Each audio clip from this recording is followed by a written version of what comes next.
Morning. आज का topic torque on A current loop placed in a magnetic field.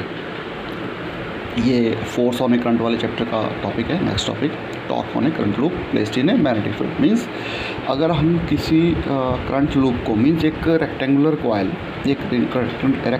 लिए और उसको हमने मानेंगे कि ये करंट लूप है। इसको मैंने प्लेस किया है किसमें, इसको मैंने प्लेस किया है मैग्नेटिक फील्ड में। Uniform magnetic field means uniform magnetic field ये वाली फील्ड है, ये यूनिफॉर्मली होगी, डिस्ट्रीब्यूट होगी, लेकिन ये यूनिफॉर्म होगी। लेकिन यहाँ पे हमने कंप्लीट है, लेकिन यहाँ पे हमने सिर्फ 4 पॉइंट्स यूनिफॉर्म मैग्नेटिक फील्ड के लगाए हैं। एक यहाँ पे मैग्नेटिक फील्ड का, एक यहाँ पे, एक यहाँ पे और एक यहाँ पे शो किया है। इस रेक्टेंगुलर कॉइल को हमने एक्चुअल में क्या है पूरी मैग्नेटिक फील्ड में रखा हुआ है। तो इसमें ट्विस्ट आएगा, एक घुमाव आएगा जो कि टॉर्क प्रोड्यूस करवाएगा, force into perpendicular distance, that is torque, है ना।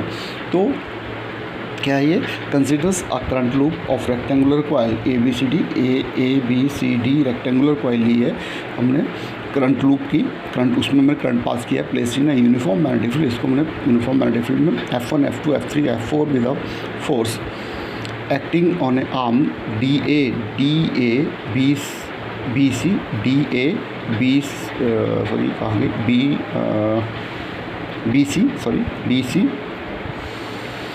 AB F3 और CD F4। आपके पास 4 फोर्सेस यहाँ पे आपकी प्रोड्यूस हुई। It follows that F1 vectors F2 vector acting on A coil equal but opposite in direction.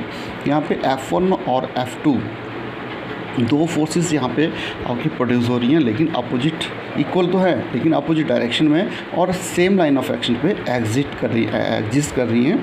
तो means it lies directions and lies in the same line of action, same line of action पे opposite direction में हो तो एक दूसरे और same forces हैं, equal forces हैं, इसलिए दोनों के एक दूसरे के इफेक्ट को कैंसिल कर देती हैं और then the resultant effect is 0। अब जो फोर्स ये तो हो गया, F1 जो फोर्स होगी जैसे वो भी एक्चुअल में आएगी तो BIL के बराबर इक्वल टू आएगी और F2 भी इतनी ही आएगी, लेकिन दोनों सेम लाइन ऑफ एक्शन पे हैं तो दोनों एक दूसरे के इफेक्ट को कैंसिल करेंगे और 0 बन जाएगी। अब फोर्स लगेगी थर्ड इस पॉइंट के ऊपर, मतलब AB लेंथ के ऊपर जो फोर्स प्रोड्यूस होगी F3 होगी और F4 फोर्स होगी CD के ऊपर। ये C पॉइंट है, CD वाली लाइन के ऊपर। लेकिन हैं तो ये दोनों फिर से इक्वल, लेकिन अपोजिट भी हैं, लेकिन सेम लाइन ऑफ एक्शन के ऊपर नहीं है।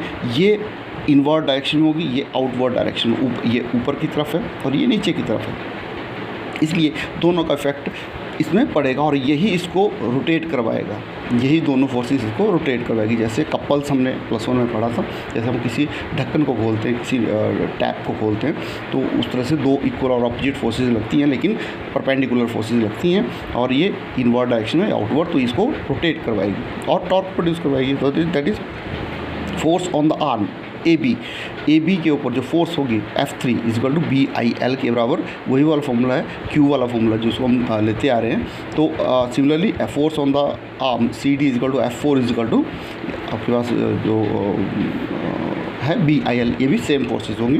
दोनों ही forces F3 and F4 are equal in magnitude but opposite in directions lies in the different line of action. ये डिफरेंट लाइन ऑफ एक्शन के ऊपर होगी, therefore ये यहाँ पे इसको टॉर्क प्रोड्यूस करवाएगी। तो F3 equal to F4 equal to BIL।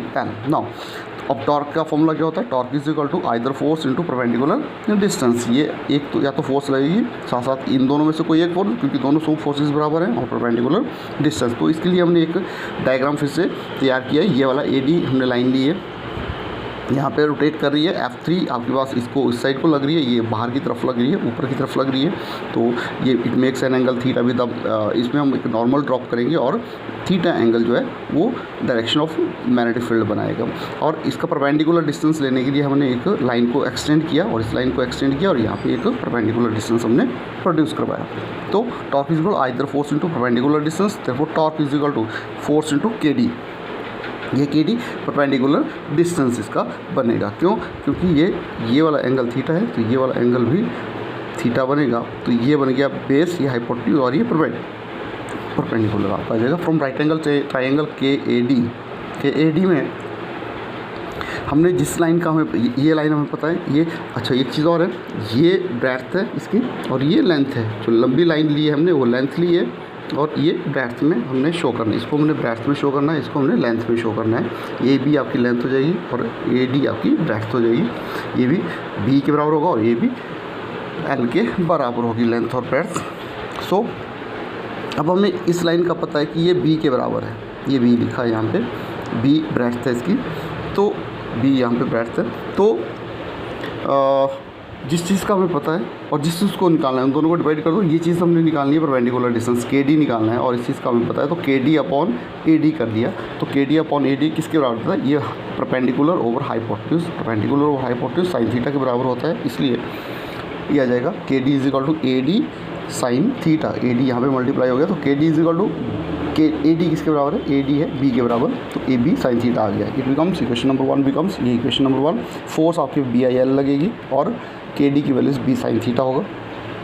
देखो torque is equal to B I L into B. अब यहाँ पे लेंथ इंटू ब्रेड्थ एरिया के बराबर होता है, इसलिए B I A sine theta बन जाएगा और इसकी वेक्टर नोटेशन बन जाएगी torque vector is equal to I A vectors को हमने इकट्ठा ले लिया, इन दोनों वेक्टर्स को, और साइन थीटा बी के साथ हमने लिया और ये क्रॉस प्रोडक्ट में आ जाएगा क्योंकि ए वेक्टर्स क्रॉस बी वेक्टर्स, ए वेक्टर्स क्रॉस बी वेक्टर्स जो होता है वो ए बी साइन थीटा होता है, राइट। तो हमने क्या किया, इसको एक टर्म मान के, इसको हमने एक टर्म माना और बी को दूसरी टर्म माना और साइन थीटा साथ में, तो आई A vectors cross B vectors आपका एक स्केलर प्रोडक्ट, क्रॉस प्रोडक्ट आपका बन जाएगा। देयरफॉर नाउ आई ए, हमारे पीछे एक्सपेरिमेंट जो एक्सप्रेशन थे वहाँ पे हमने निकाला है आई और ए की वैल्यूज़ जो है वो M vectors magnetic dipole moment के बराबर होती है, मैग्नेटिक डाइपोल मोमेंट के बराबर होती है। Therefore torque vector is equal to, इसकी जगह एम आ जाएगा, M cross B vectors. That's the complete expression for the torque on a current loop placed in a magnetic field. Thank you.